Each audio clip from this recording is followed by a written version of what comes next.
Now, if there's one thing that I've learned firsthand about adversity, it is this. Life, my friends, it's what you make of it. And it's a mindset. It's how you see things through your own life experiences. And most importantly, it's how you respond. It's how you respond to a new educational challenge, your next setback, dealing with a difficult student. In those moments, you have a choice, just like I had a choice. You can choose to be bitter, or you can choose to be better. Simply come to learn that choosing to be better, like focusing on those things that you can control in your life, in your work, out there in your communities, controlling the controllables in life is a mindset that can create clarity. And that clarity can keep your vision really clear and always in the forefront of your thinking. What kind of mindset do I need to be in today as an educator to go with what scares me? And how do you push through mental barriers? And how do you go from being successful, which you are as a district, to truly being significant in the eyes of your students?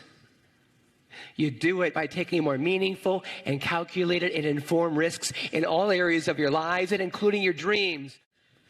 And the thing about fear, the fear of success or failure, global economic uncertainty, or the fear of not knowing what your future will hold, our fears can paralyze us, and maybe even more than I was paralyzed on that fateful day along St. George's Island. The truth was, when I was first diagnosed with quadriplegic, every imaginable fear kicked in, and I had no idea what the next day would bring. I was also being told that no two people in my situation are the same. I grew up believing, through the people who had influence in my life, educators as well, I grew up believing that you reap what you sow.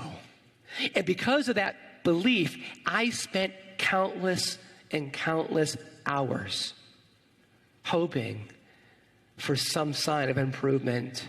Even though I couldn't move my arms initially, to give an idea what I mean, when I was spending time with both Leslie and Karen, they kept saying this: if you can adapt and be a little more flexible, given your new set of circumstances, you can absolutely change the direction of your life.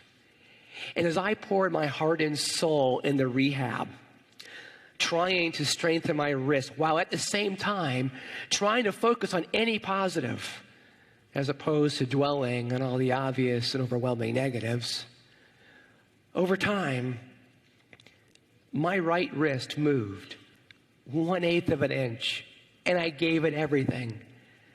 And then over the coming weeks, my range of motion increased, and it put me in a position, and this is important, it put me in a position that allowed two paralyzed, independent fingers, index finger and thumb, to come together as one, as a team. Allow me to pick up a plastic fork and a straw, the necessities of the good life.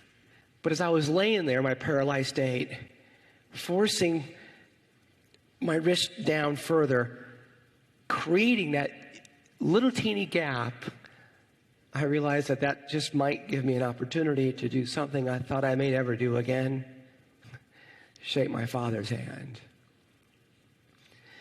And it's such a simple gesture, right? And one that you may do frequently over the course of the week, congratulating a student on a good job. But to me, in that morning, that grip had such profound meaning. Coming together like you have for this convocation, people, educators, willing to collaborate, brainstorm, and exchange ideas on how to make sure no student in your community, within your schools, is ever left behind.